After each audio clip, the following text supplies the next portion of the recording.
നമ്മുടെ യൗവനക്കാർക്ക് അല്ലെങ്കിൽ ടീനേജിലേക്ക് പ്രവേശിച്ചിരിക്കുന്ന കുഞ്ഞുങ്ങൾക്ക് ദൈവവചനപ്രകാരമുള്ള ലൈംഗിക വിദ്യാഭ്യാസം അവർക്ക് കൊടുക്കുക എന്നൊരു ഉദ്ദേശത്തോടു കൂടിയാണ് ഈ വെബിനാർ ക്രമീകരിച്ചിരിക്കുന്നത്. രണ്ട് വിധത്തിൽ ഞാൻ സാധാരണഗതിയിൽ ഇത് ചെയ്യാറുണ്ട്.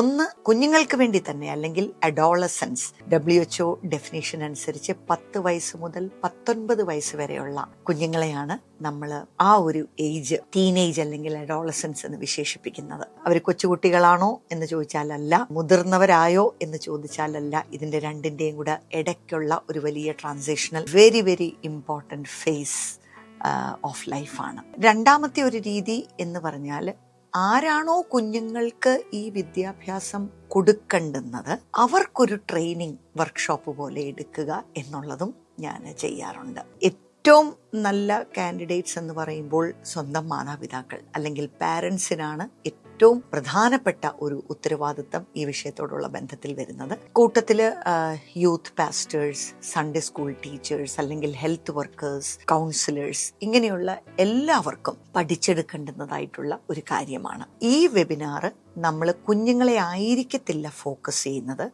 നേരിട്ട് അവർക്കുള്ള ഒരു ക്ലാസ് ആയിരിക്കത്തില്ല, മറിച്ച് ആരാണോ കുഞ്ഞുങ്ങൾക്ക് ഈ ഒരു സെക്ഷുവാലിറ്റി എഡ്യൂക്കേഷൻ കൊടുക്കേണ്ടുന്നത് അവർക്കൊരു ട്രെയിനിങ് ക്ലാസ് ആയിട്ട്, അല്ലെങ്കിൽ ഒരു ക്രിസ്ത്യൻ ഗൈഡ് എന്നൊരു വിധത്തിലാണ് നമ്മളിതിനെ ക്രമീകരിക്കുവാനായിട്ട് ആഗ്രഹിക്കുന്നത്.